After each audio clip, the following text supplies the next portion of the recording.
नमस्कार साथियों, मैं राम कुमार बिश्नोई स्वागत करता हूं आप सभी का इन ऑनलाइन वीडियो लेक्चर्स में। ऑफ्थेल्मोलॉजी के लेक्चर्स के अंदर हम अब तक आई का इंट्रोडक्शन देख चुके हैं। आई की स्ट्रक्चर, आउटर लेयर डिस्कस की जा चुकी है। बोले तो स्क्लेरा, कॉर्निया एंड उनका लिम्बस, जहां दोनों मिलते हैं। दूसरा, हम मिडिल लेयर को डिस्कस कर चुके हैं। मिडिल लेयर बोले तो कोरोइड को डिस्कस कर चुके हैं, सीलियरी बॉडी को डिस्कस कर चुके हैं। क्लियर है। अब आज जो हम हल्का सा टॉपिक डिस्कस करने जा रहे हैं वो है आइरिस, दैट इज आइरिस। और आइरिस के साथ साथ हल्का सा कि लेंस अकोमोडेट कैसे करेगा वो भी चीजें डिस्कस करेंगे लेंस के अंदर, और एक्वा ट्यूमर वगैरह ये सारी चीजें। सबसे पहले बात करते हैं आइरिस की। देखिएगा डियर, अगर एक डायग्राम से देखा जाए तो ये एक आई है। आई के इस एंटीरियर पार्ट को जूम करके दिखाया गया है। ये रही कोरोइड। ये कोरोइड आ रही थी, अचानक लटक गई सीलियरी बॉडी, यानी इस डायग्राम में देखें तो कि ये कोरोइड आ रही है, कोरोइड अचानक आगे लटक गई तो सीलियरी बॉडी, फिर और आगे लटक गई तो आइरिस। सबसे आगे ये जो पार्ट है ये आइरिस है, और उभरा हुआ ये हिस्सा है कॉर्निया। यानी कॉर्निया के जस्ट बाद जो स्ट्रक्चर है वो कौन सी है? आइरिस है। और वही इस डायग्राम में दिखाई दे रहा है कि ये जो ब्राउन कलर की स्ट्रक्चर है ये तो है आइरिस, और आइरिस के आगे सबसे आगे ये है कॉर्निया। तो कॉर्निया ट्रांसपेरेंट होती है। कॉर्निया ट्रांसपेरेंट है, मतलब कॉर्निया के पीछे से आपको कौन नजर आ रही है? आइरिस नजर आती है। तो जैसा आइरिस का कलर होगा वही आंखों का कलर होगा, और यही इस डायग्राम में दिखाया गया। देखिएगा, अगर इस आई को देखा जाए तो ये बिल्कुल ये brown brown brown brown area दिखाई दे रहा है, दैट इज ब्राउन एरिया। ये जो ब्राउन एरिया है कायदे से, ये ब्राउन एरिया कौन है डियर? ये ब्राउन एरिया है आपका कॉर्निया, ट्रांसपेरेंट कॉर्निया है। कॉर्निया को आप कह रहे हैं ये चमकीली कॉर्निया, एक्चुअल में ये कॉर्निया नहीं है। कॉर्निया तो बिल्कुल ट्रांसपेरेंट है। उस कॉर्निया के नीचे का एरिया है ब्राउन एरिया, जिसे आइरिस कहा जाता है। ऊपर से आके लटक गई कौन? आइरिस। नीचे से आइरिस, साइड से आइरिस, इधर से आइरिस, चारों तरफ से आइरिस आके लटक गई, और बीच में अपने उसने एक छेद रख दिया। उस छेद को ये देखिएगा गौर से, जो ब्लैक छेद दिखाई दे रहा है ये तो प्यूपिल है, और चारों तरफ वाली ये स्ट्रक्चर कौन है? आइरिस है। यानी आंखों के कलर के लिए कौन जिम्मेदार है? आइरिस जिम्मेदार है। और आइरिस का कलर जेनेटिकली डिसाइडेड होता है, हमेशा याद रखिएगा। The colour of I is genetically decided, genetically decide होगा। हम चाहते हैं कि यार हमारा बच्चा हो वो नीली आंखों वाला हो, हमारे भाई की आंखें ब्राउन हो जाए, ऐसा नहीं हो सकता। ये मदर और फादर के गुणों पे डिपेंड करता है कि आने वाली औलाद की जो आईज का कलर जो है वो कैसा होगा। तो हमने कहा कि कलर ऑफ आई के लिए कौन सी स्ट्रक्चर जिम्मेदार है? The responsible structure is iris. Clear है। It is also a part of middle layer. ये भी मिडिल लेयर का एक पार्ट होता है, also a part of middle layer. ये भी मिडिल लेयर का एक पार्ट होगा। Plus it is colourful. हमने कहा कि ये कैसी स्ट्रक्चर होगी? It is colourful structure, coloured structure होती है ये। It is coloured structure.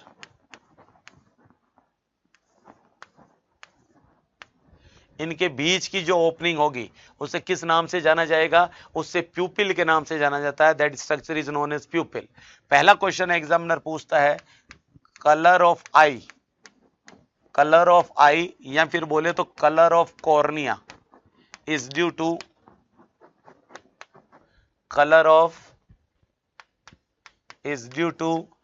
Colour of iris. आंखों का कलर या कॉर्निया का कलर किसके कलर की वजह से होता है? आइरिस के कलर की वजह से होता है। अब क्वेश्चन अगला कि आइरिस का कलर किस पे डिपेंड करता है? तो सिंपल सी जवाब होगा iris colour is genetically decided. ये हमारे जीन्स पे डिसाइड करते हैं, जीन्स डिसाइड करते हैं कि कैसा होगा। So the colour of iris is genetically decided. पहला पॉइंट तो ये बन गया क्वेश्चन का। अब कि ठीक है सर वो तो मान लिया, लेकिन कुछ का ग्रीन होता है, कुछ का ब्लू होता है, कुछ का ब्राउन होता है, कुछ का ब्लैक होता है, ये क्यों होता है? तो वो भी कह सकते हैं हम that colour of eye depends upon, colour of eye depends upon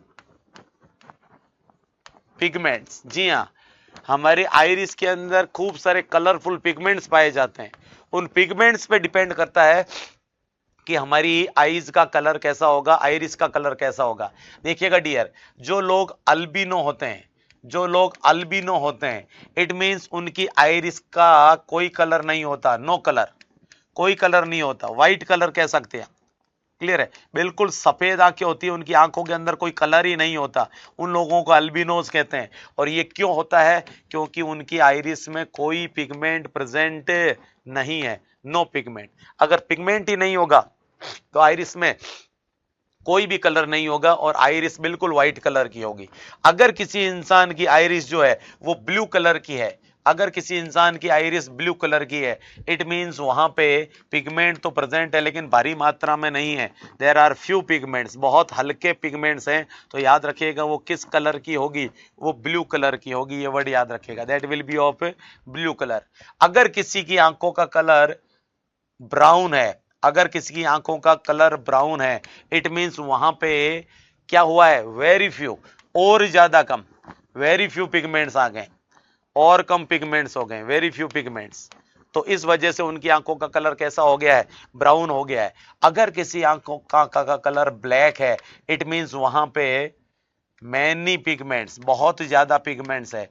और इंडियन लोगों का जो स्टैंडर्ड आइरिस कलर होता है वो ब्लैक कलर होता है। मैक्सिमम इंडियन लोगों की आइरिस का कलर ब्लैक होता है। इट मींस हमारी आइरिस के अंदर पिगमेंट्स कम संख्या में पाए जाएंगे या ज्यादा संख्या में, ज्यादा संख्या में होंगे। और यही क्वेश्चन एग्जामिनर पूछ चुका है, किस नाम से, colour of Indian iris, Indian iris का कलर कैसा होगा।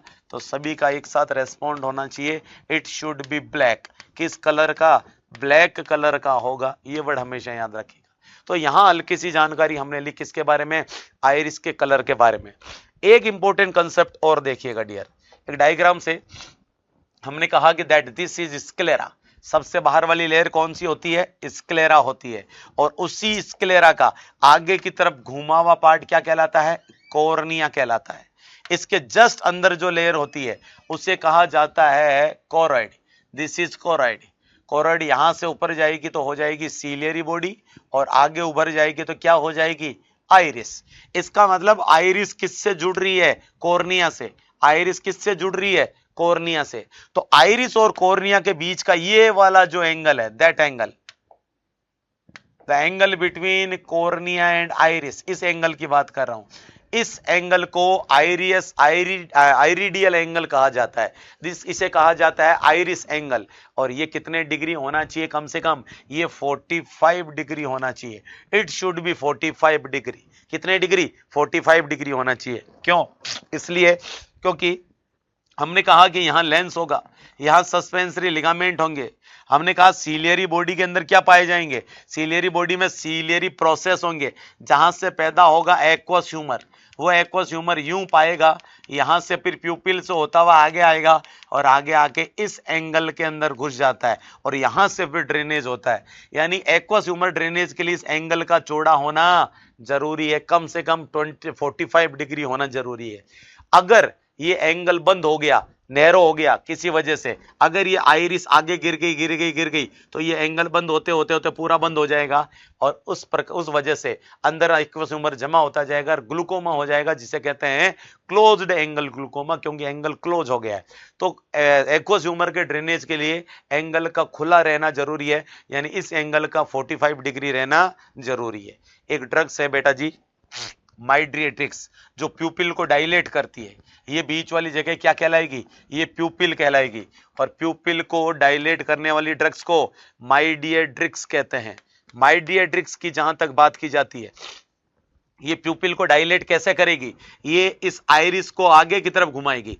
जैसे जैसे आइरिस आगे बेंड होता जाएगा, जैसे जैसे आइरिस यहां था, आइरिस और आगे झुक गया, और आगे झुक गया, ये आइरिस झुक गया, तो अब दोनों के बीच का छेद हद से ज्यादा बड़ा हो गया। आइरिस को डायलेट, प्यूपिल को डायलेट करना मतलब आइरिस का झुकना, इसका मतलब एंगल का क्लोज होना। तो अगर किसी को ग्लूकोमा है, अगर किसी को ग्लूकोमा है तो पहले ही उसमें एक्वस ह्यूमर का ड्रेनेज नहीं हो रहा, तो आप उसमें कौन सी दवाई नहीं दे सकते, माइड्रिएट्रिक्स नहीं दे सकते, जो प्यूपिल को डायलेट करती है वो दवाई नहीं दे सकते। बिल्कुल स्पष्ट कहा। इसीलिए क्वेश्चन आता है एग्जाम में, और मेंशन भी कीजिएगा, एंगल बिटवीन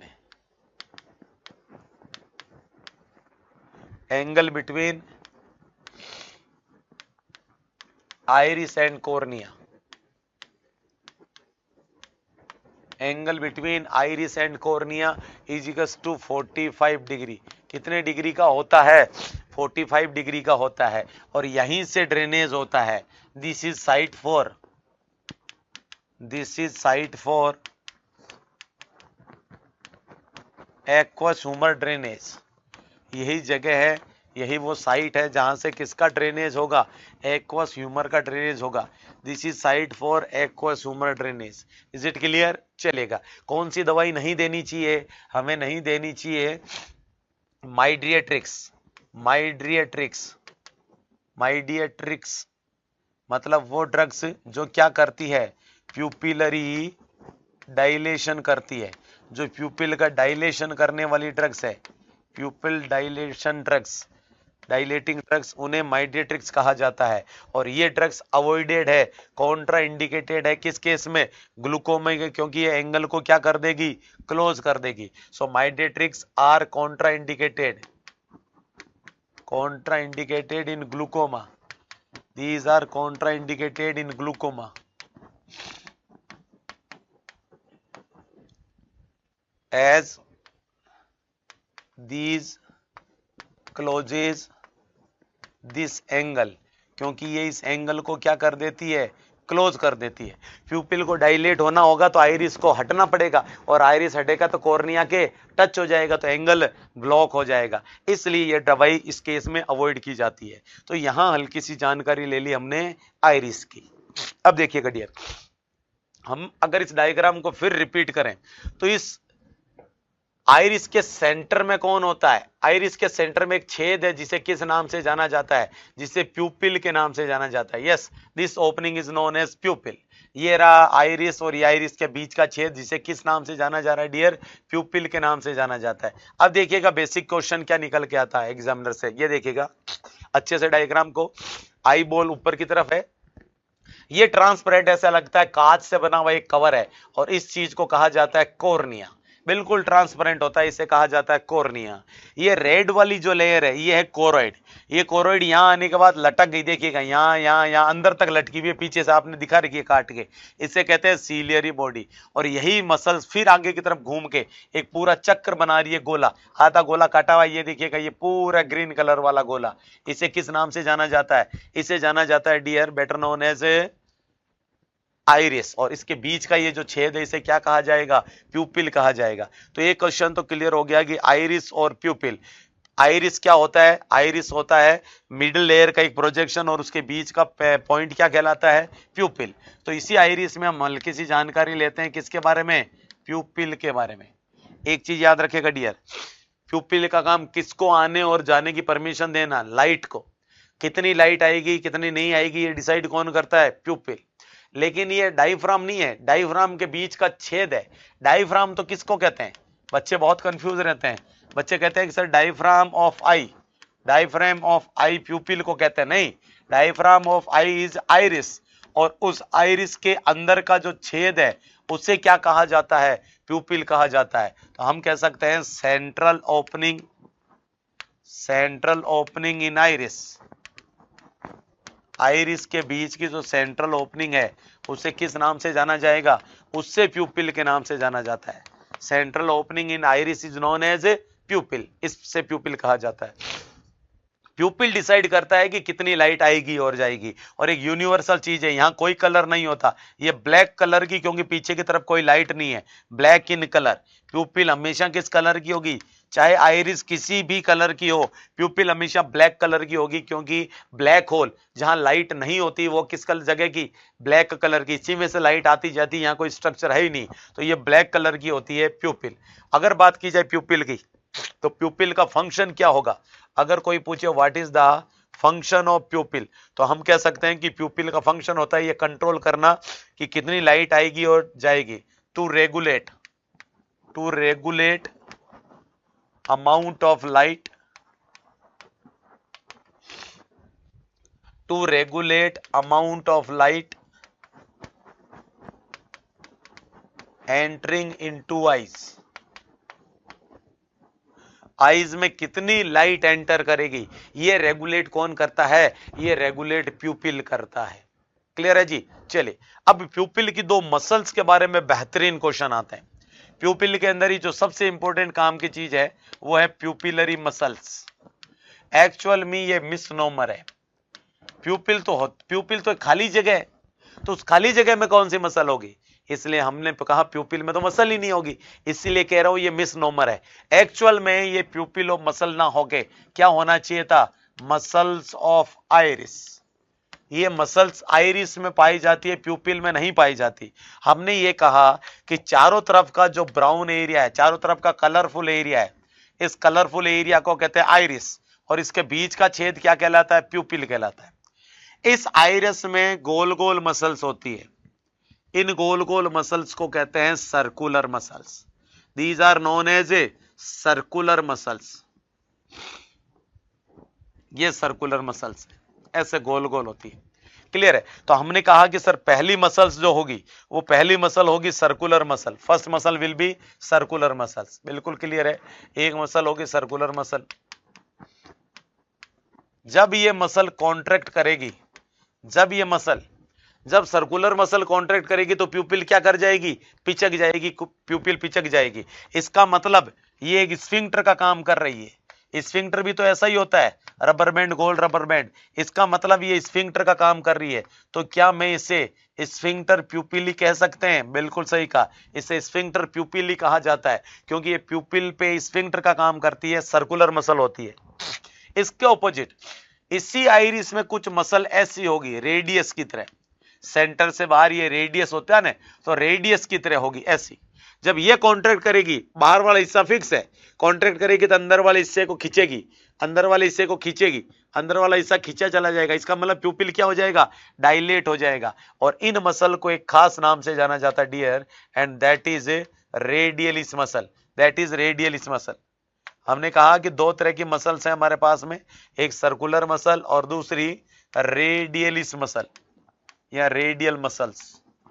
रेडियल मसल प्यूपिल को डायलेट करती है, इसलिए इन्हें डायलेटर प्यूपिली कहा जाता है, डायलेटर प्यूपिली कहा जाता है। सो टू टाइप्स की मसल आ गई, एक तो सर्कुलर मसल जो प्यूपिल को कॉन्स्ट्रिक्ट करती है, और एक रेडियल मसल जो प्यूपिल को डायलेट करती है।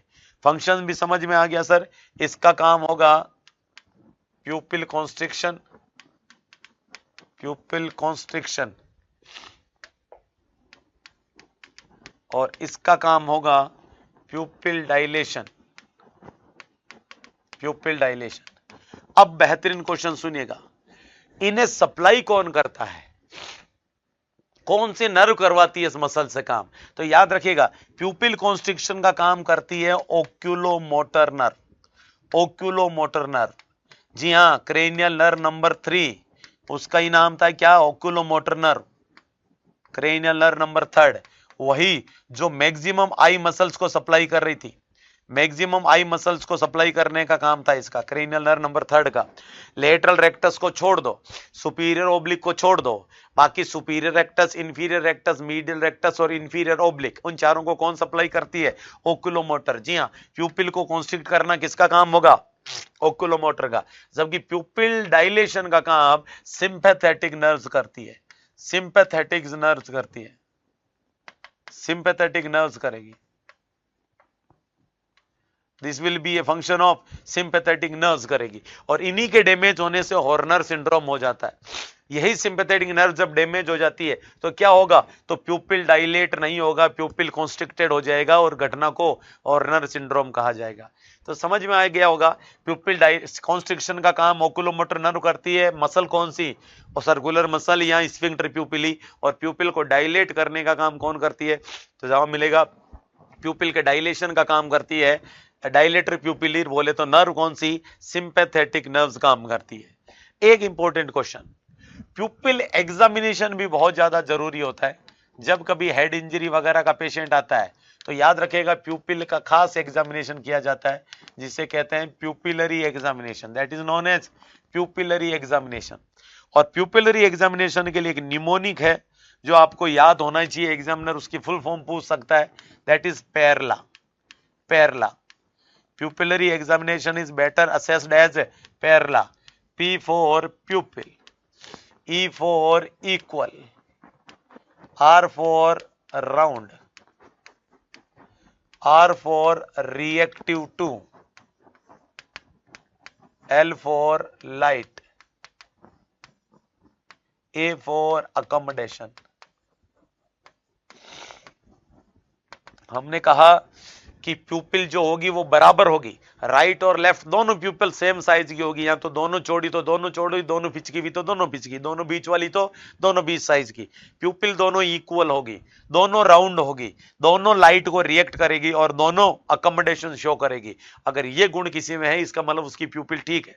Both pupil are equal, round, reactive to light and accommodation. तकलीफ क्या आती है?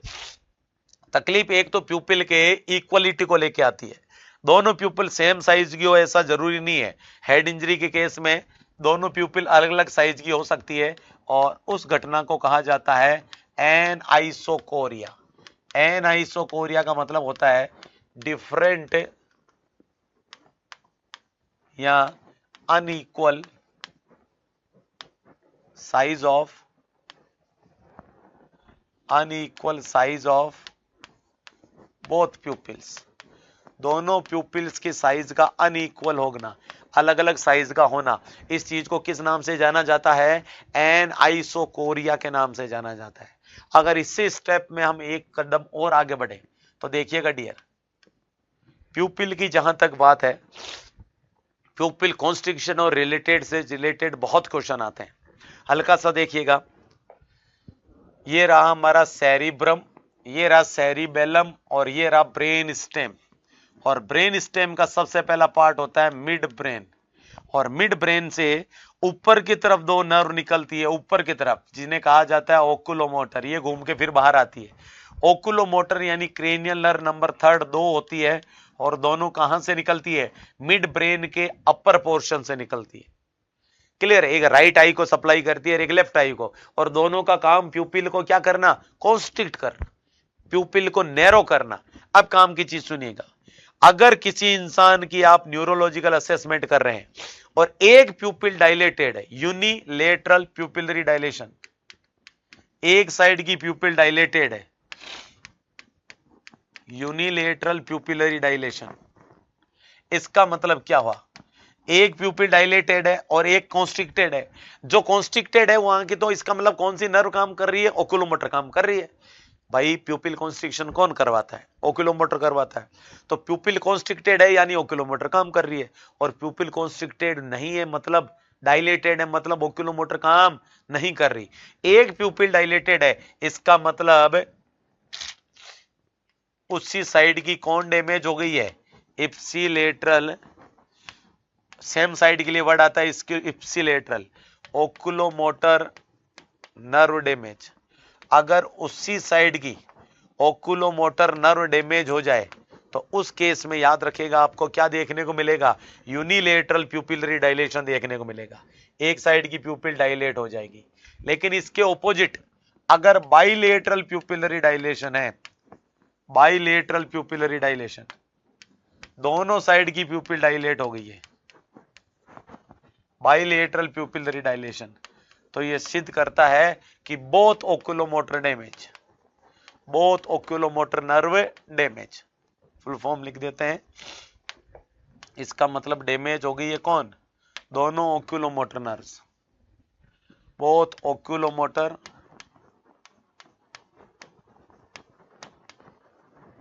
Nerve damage. और दोनों ओकुलोमोटर कहां से निकलती है? मिड ब्रेन से निकलती है। दोनों ही डैमेज हो गई, इसका मतलब कौन भी डैमेज हो गया? Mid brain. तो दोनों साइड की प्यूपिल का डायलेट होना ये इंडिकेट करता है कि या तो दोनों साइड की ओकुलोमोटर नर्व डैमेज हो गई या damage to midbrain, damage to midbrain, या मिड ब्रेन डैमेज हो गया है। ये इंडिकेट किया जाता है बाइलेटरल प्यूपिलरी डायलेशन से।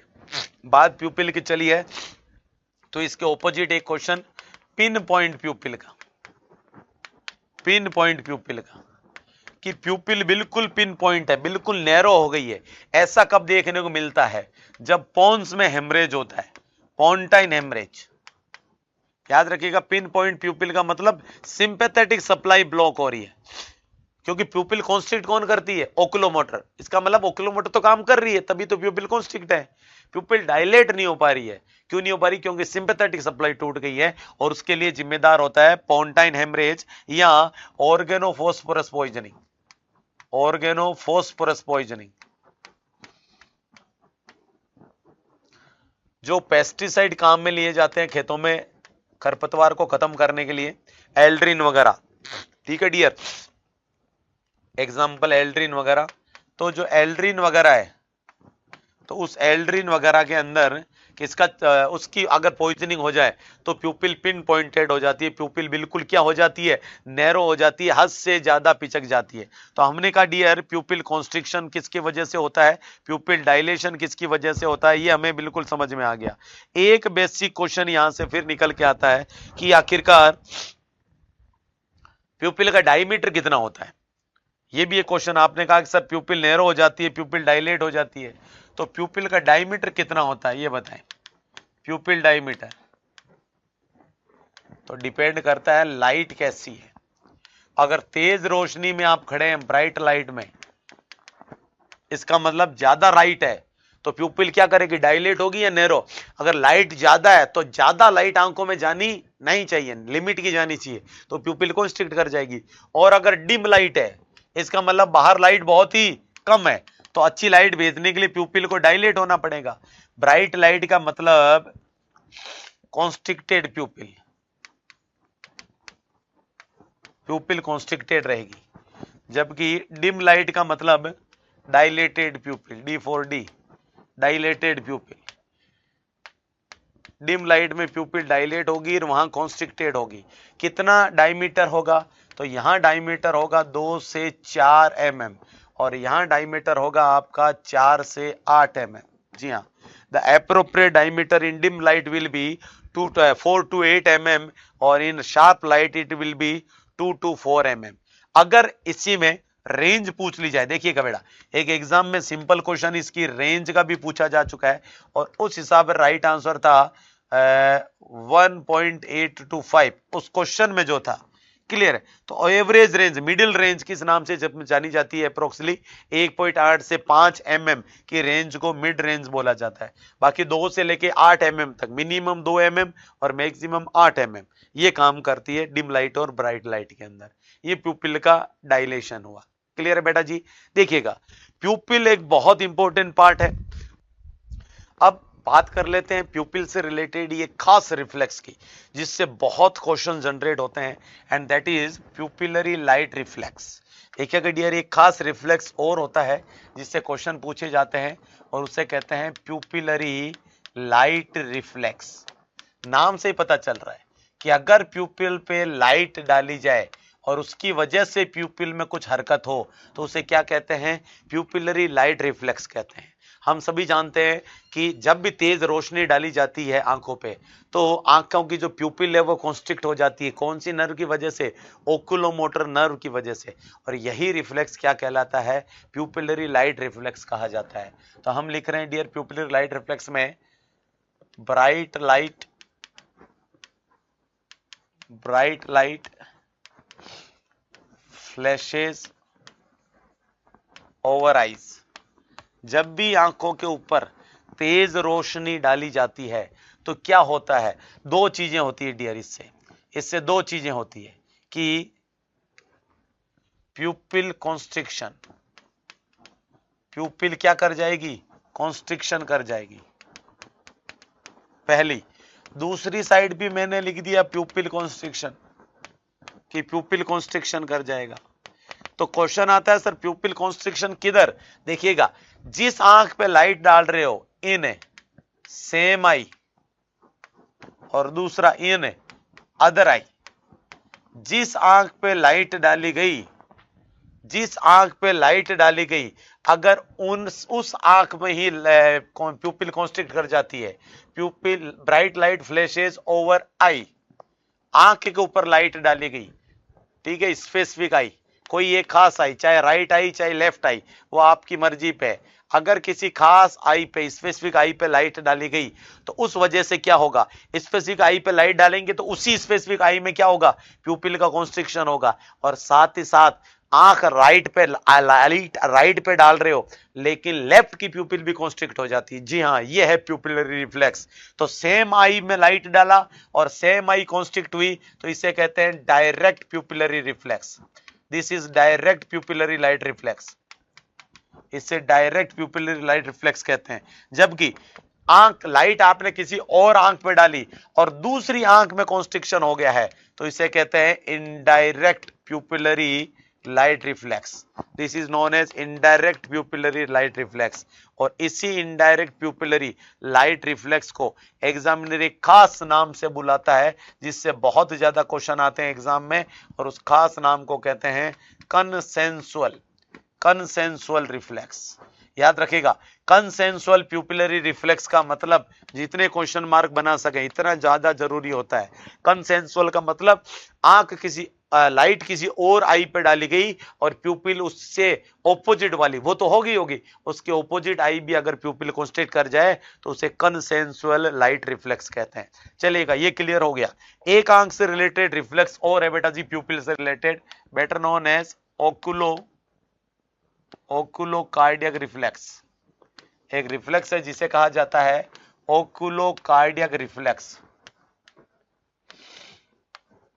इजी वर्ड में कहें तो मैं कहता हूं इसे trigemino vagal reflex. Trigemino vagal reflex.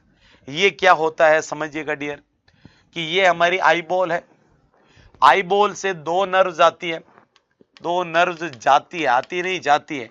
Vision वाली तो कौन सी होती है, optic cranial nerve, cranial nerve number second. जबकि बाकी मैसेज लेके, अदर मैसेज लेके कौन सी नर्व जाएगी, ट्राइजेमिनल। ये सेंसरी होती है दोनों, ट्राइजेमिनल नर्व लेके जाएगी ऑप्थेल्मिक ब्रांच। यानी अगर कोई हमारी आंखों को दबाए, प्रेशराइज करे तो मैसेज कौन सी नर्व लेके जाएगी, ट्राइजेमिनल लेके जाएगी। अब सुनिएगा, मान लीजिएगा ये ट्राइजेमिनल नर्व्स की ब्रांचेज है जो मैसेज लेके जा रही है, और यहां कहीं दूर कहीं एक नर्व है जिसका नाम कौन सी नर्व है, वेगस नर्व। दूर कहीं वेगस नर्व है और ये ट्राइजेमिनल नर्व है। लेकिन नेचर ने ऐसा किया कि ट्राइजेमिनल नर्व के कुछ फाइबर्स को किसके साथ मिला रखा है, वेगस नर्व के साथ। जब कोई हमारी आंखों पे प्रेशर डालेगा, आईबॉल्स पे प्रेशर डालेगा तो कौन सी नर्व मैसेज लेके जाएगी, ट्राइजेमिनल। और कुछ मैसेज किधर चला जाएगा, वेगस नर्व में भी चला जाएगा, जो बहुत सारे ऑर्गन्स को सप्लाई करती है और साथ ही साथ किसको भी सप्लाई करती है, हार्ट को भी। वेगस नर्व का काम होता है हार्ट रेट क्या करवाना, कम करवाना। वेगस नर्व पैरासिम्पैथेटिक नर्व है और इसका काम होता है हार्ट रेट को कम करवाना। तो जब कभी भी आंखों को दबाया जाएगा तो ट्राइजेमिनल एक्टिवेट होगी, उसके कुछ फाइबर्स किससे मिले हुए, वेगस नर्व में, तो वेगस भी एक्टिवेट हो जाएगी और वेगस के एक्टिवेट होने से हार्ट रेट कम हो जाती है। इस रिफ्लेक्स को क्या कहा जाता है, इसी रिफ्लेक्स को ओकुलोकार्डियक, आंखों के दबाने से हार्ट पे इफेक्ट पड़ना, ट्राइजेमिनल के एक्टिवेट होने से वेगस नर्व पे इफेक्ट पड़ना, इसे ओकुलोकार्डियक या ट्राइजेमिनो वेगल रिफ्लेक्स कहा जाता है। तो कैसे कर सकते हैं हम, इसे लिख सकते हैं pressure over eyeballs, pressure over eyeballs. जैसे ही आईबॉल्स पे प्रेशर डाला जाएगा तो कौन सी नर्व काम करना स्टार्ट कर देगी, trigeminal nerve. Sensory messages bye trigeminal nerve, sensory messages bye trigeminal nerve. Trigeminal nerve sensory messages लेके जाएगी और यही ट्राइजेमिनल के जो मैसेजेस हैं ये किसको चले जाते हैं, फेशियल नर्व्स को, सॉरी वेगस नर्व को। Some fibres of trigeminal nerve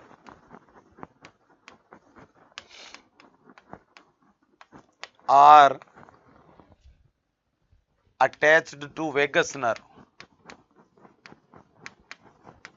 Some fibers of vagus nerve are attached to, some fibers of trigeminal nerves are attached to vagus nerve. It mean जब trigeminal activate होगी तो कौन सी भी activate हो जाएगी, vagus nerve भी activate हो जाएगी। So there will be activation of vagus nerve fibers. So there will be activation of vagus nerve. Vagus nerve भी एक्टिवेट हो जाएगी, और जैसे ही वेगस नर्व एक्टिवेट होगी तो हम सभी जानते हैं ब्रेडिकार्डिया, यानी हार्ट रेट क्या हो जाएगी, कम हो जाएगी, हार्ट रेट गिरने लग जाएगी, हार्ट रेट डिक्रीज हो जाएगी, और इसी रिफ्लेक्स को ओकुलोकार्डियक या ट्राइजेमिनोवेगल रिफ्लेक्स कहा जाता है। इस वीडियो लेक्चर के लिए इतना ही। Thank you, thanks a lot.